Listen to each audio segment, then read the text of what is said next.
Fala pessoal, a gente vai falar um pouquinho hoje sobre o sumô e sobre a greco-romana. Vocês podem estar estranhando porque a gente está sem a webcam ligada aqui, mas o meu computador teve um problema e a gente vai ter que passar essas aulas agora sem a webcam, mas eu vou tentar resolver isso o mais rápido possível. Então vamos começar falando sobre o sumô.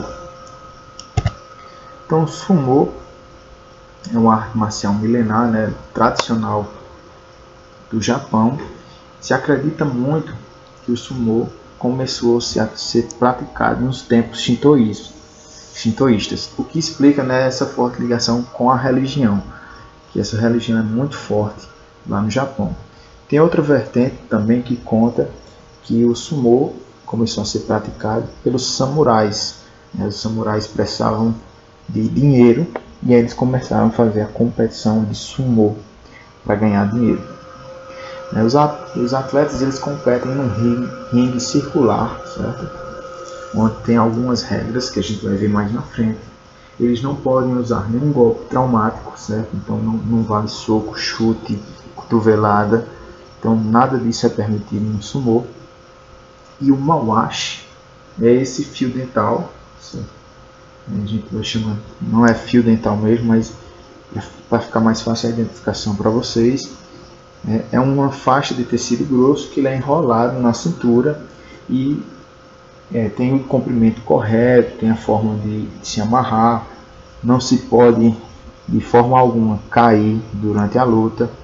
Então ele também serve para mostrar que eles estão sem armas, certo? Eles não precisam de nenhum apetrecho para fazer a luta. Vamos falar um pouquinho das tradições e dos rituais. Então, as grandes tradições do Japão estão no sumô.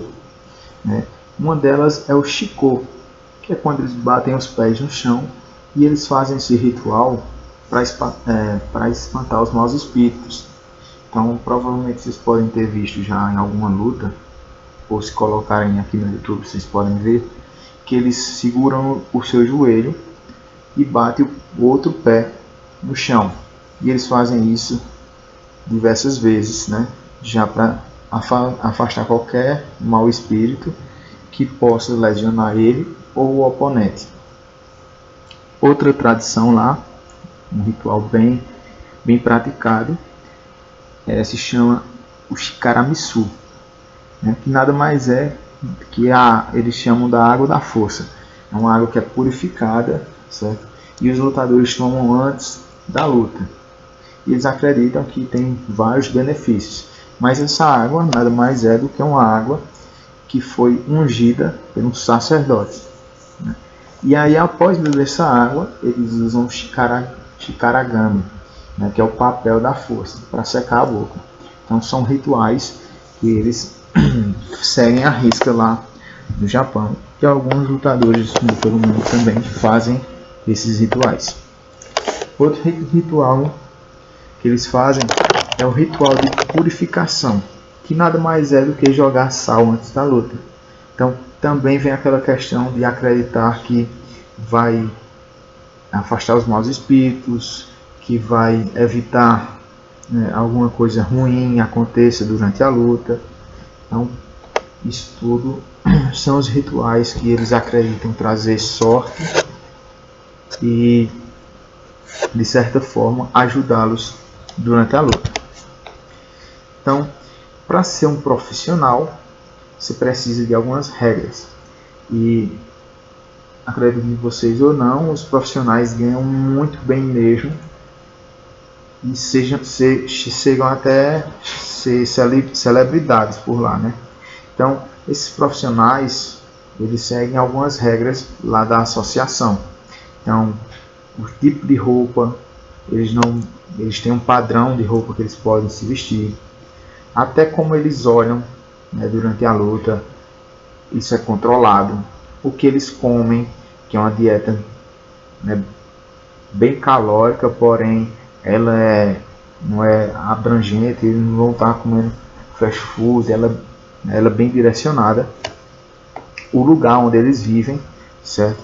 Os lutadores que são profissionais, eles têm do bom e do melhor, mas antes de serem os profissionais, eles são levados lá para os locais e eles vão servir os profissionais. Então, o profissional é servido pelo amador.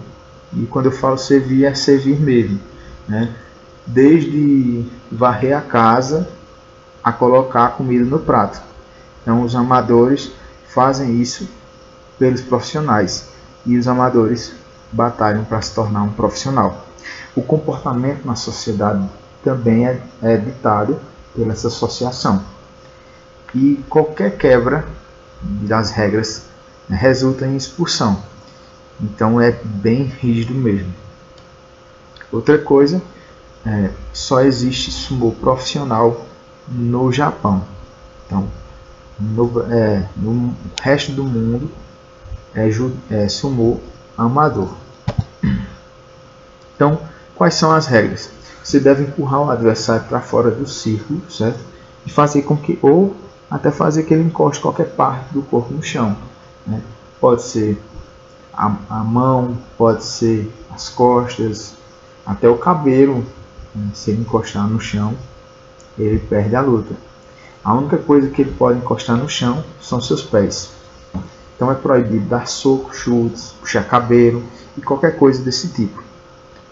O mawashi, o fio dental, ele não pode cair durante a luta.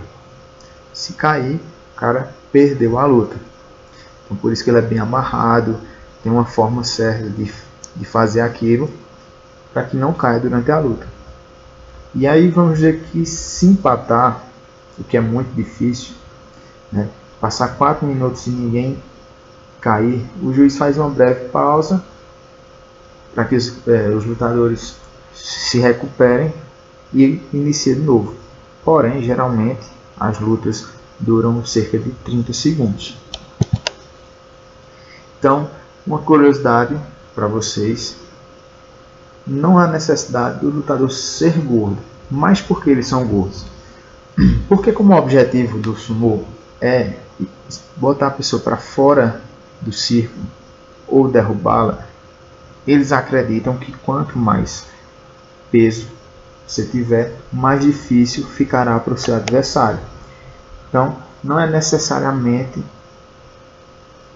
todo mundo que luta é gordo, mas principalmente os profissionais, eles buscam ser gordos porque vai levar vantagem na luta, né? E os profissionais, eles comem em média de 16.000 a 20.000 calorias diárias.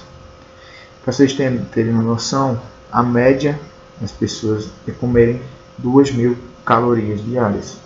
Então eles comem aí em média como 8 pessoas ou 10. Yokozuna é o estágio mais alto do sumô. E ele é considerado praticamente uma divindade lá no Japão. E é bem difícil chegar a esse título, né? Você precisa ser profissional e ganhar uma série de lutas lá para se chegar a esse título. E aí você ganha fama, prestígio, tem fã-clube, eles têm bonecos, pratos e várias coisas, né, que se vendem e se ganha dinheiro com isso. O prato típico, né, que regra aí muito a dieta deles, é o arroz, certo? E aí tem um guisado junto com legumes, peixe, carne e tofu. Então é um prato bem calórico, mas basicamente o centro da dieta deles é esse arroz, certo? Então, como eu falei lá no começo, provavelmente os primeiros lutadores eles eram samurais. Começaram a querer dinheiro, ganhar dinheiro fora, em lutas, e eles começaram com o sumô. Porém, nem tudo são flores. A estimativa de vida aí de um lutador de sumô profissional é 10 anos a menos que a população comum, né, devido a toda essa carga de calorias diárias, devido à sua vida profissional como atleta. Então vamos falar um pouco da luta livre greco-romana agora. Então a luta livre ela tem uma origem na Grécia Antiga, assim como o pancrácio. E a luta livre também era um esporte utilizado nos festivais gregos.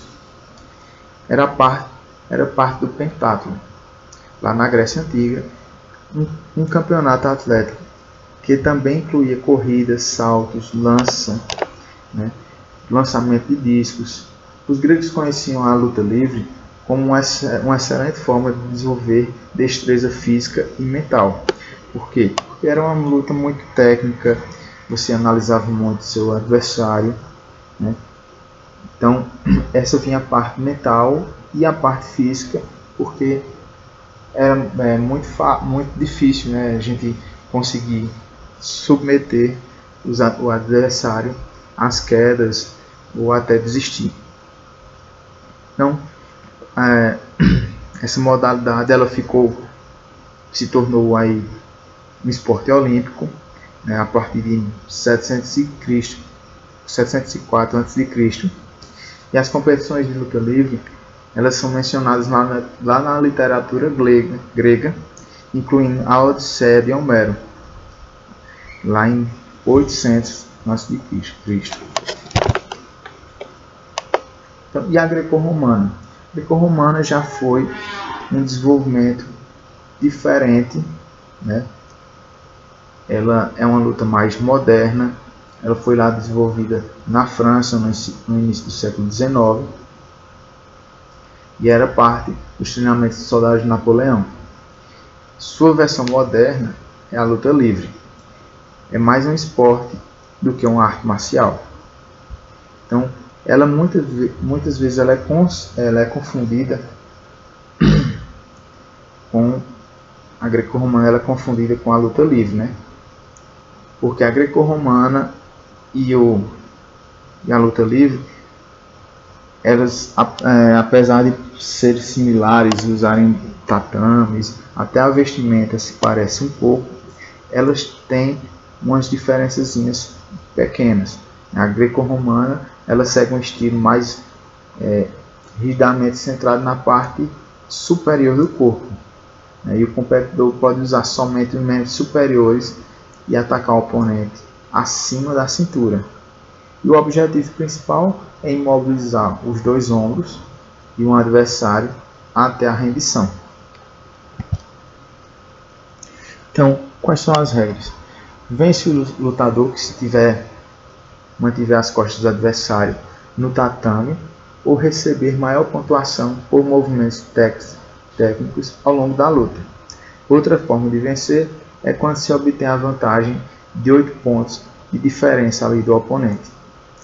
A ação deve ocorrer na área circular, certo? Que geralmente é azul.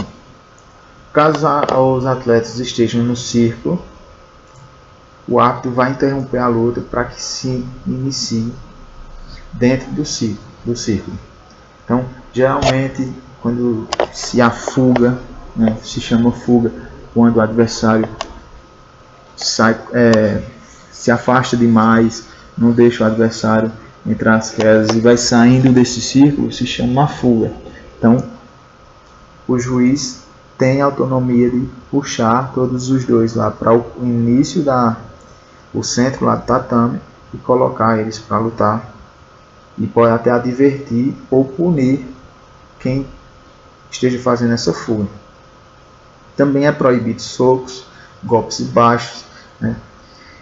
É dividido em 2 rounds de 3 minutos e a pontuação ela é distribuída a partir de movimentos determinados. E só existem provas masculinas. Ao todo são 10 categorias, que vai de 55 kg até 130. Então, algumas curiosidades. Em Berlim, em 1933, né, Christian Valos se tornou o primeiro e único lutador a conquistar o ouro na modalidade greco-romana e no estilo livre. O urso russo né, Alexander, ele é considerado o maior lutador de greco-romana da história, com 3 ouros e 1 prata. Então, ele só veio a perder depois de uma década para Julio Gardner. Então, pessoal, essa foi mais uma aula, certo?